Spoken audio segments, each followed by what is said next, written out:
The way that neighborhood finance became a CDFI is we learned of it through some of the banks that were on our board, that there was this Community Development Financial Institution, also known as CDFI designation, within the U.S. Department of Treasury. And by becoming a CDFI, you could apply to the U.S. Department of Treasury for a specific pot of money for the CDFI designation, or for these designees. And so then they would require the match money, and some of the banks on our board said, you know, banks are kind of more or less lining up to offer this match money, so you should really think about doing this. Think of it that the CDFI designation is something that you add. It doesn't replace anything. It doesn't take away from anything. It's an additional, you know, designation that you have. Advantages is it is a nationally recognized designation. There are many, many CDFIs around the country, but there is a process to apply to become certified and then also to remain certified. And so, and various you know, lenders around the country recognize that if you're a CDFI that you've met a certain amount of standards. Other granting agencies, if you're applying to grant money from them, they will ask usually whether or not you are a CDFI. It also allows you to apply each year for additional CDFI money that the U.S. Department of Treasury holds only for these CDFIs.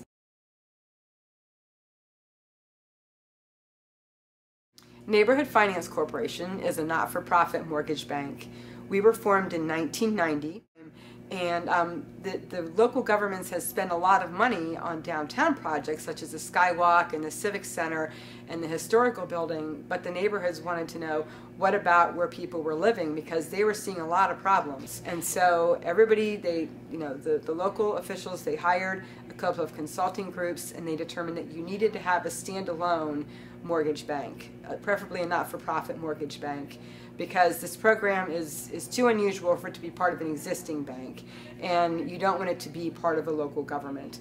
So we've been a standalone since 1990.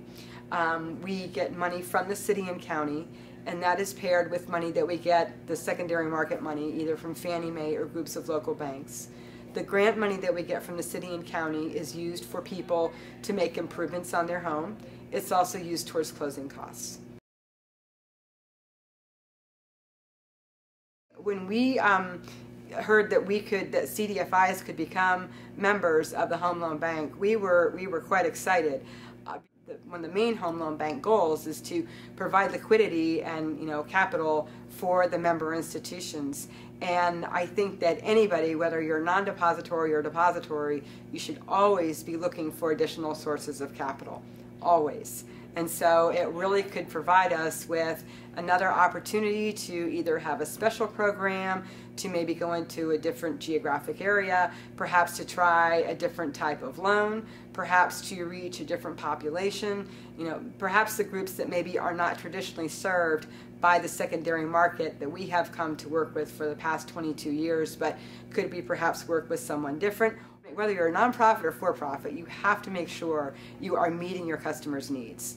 And that may not always be the same way of doing things year after year after year.